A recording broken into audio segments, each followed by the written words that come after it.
Hey everybody, I'm back here at the studio at Drexel University where I teach virtual production, but today's a big step forward because behind me, it's not a green screen, it's a full LED wall for virtual production.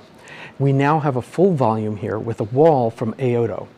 AOTO's shipment arrived just before spring break. That let us use the break to start cracking open cases with students and our friends from 209 Group and video wall experts. The panels we got from AOTO are the RM1.5E panels for virtual production. These panels have a 1.5 millimeter pixel pitch. To give you an idea what that looks like, here on the tip of my finger is 4 pixels. Our wall is a 20-foot by 10-foot surface of these tiny, tiny pixels. The pixels are mounted onto modules. There are 4 modules per cabinet, and the cabinets for our LED wall are mounted to a ground support system. Assembly of the wall began with laying out our ground support system, carefully making sure that every component was level, side to side and front to back. Then we could start attaching our panels. All the panels interlock with latches in the back. These latches provide additional structural support and security. And so it went, row by row, column by column, until our wall was completed when it reached 12 columns wide with 6 rows of cabinets per column. From there, we hooked up power and network communications to the Brompton SX40 virtual production controller, and finally set up our Silverdraft Demon render box. With all of that up and running, all that was left to do was hook up our Vicon tracking system and give it a try. Within a couple hours, the students had their first virtual production scene ready to go, and here's how it turned out.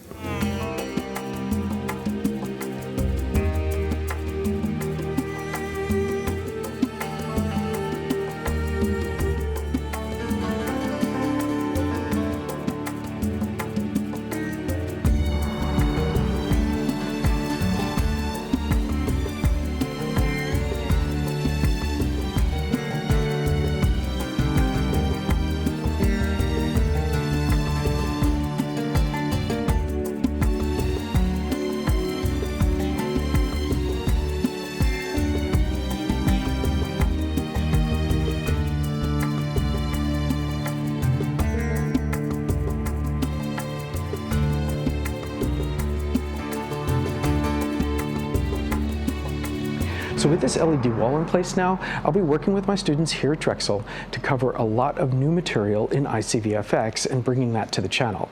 Now that of course will be in conjunction with our motion capture content, animation, and of course metahumans. Now speaking of metahumans, we're expecting some big changes coming in version 5.6, which should be announced as part of the State of Unreal that's coming up in the first week of June during Unreal Fest in Orlando, Florida.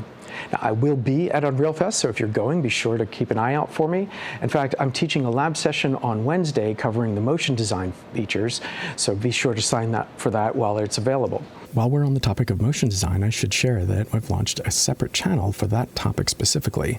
The PixelProf Motion Design channel is going to focus on using Unreal Engine technologies for motion graphics, for live streaming, broadcasting, and other motion graphics intensive scenarios. So if you're interested in live streaming, live broadcast, and motion design, be sure to go over to the PixelProf Motion Design channel and subscribe there so you get all those updates. Here we'll be focusing on ICVFX, metahumans, motion capture, and other core virtual production technologies. And one final note is to share that I have finally launched a Discord server. So if you'd like to connect there to ask questions or stay connected to the community, feel free to use this QR code or the link in the description to join the server. So I hope this helps for now. Looking forward to what's ahead. Until next time, have fun.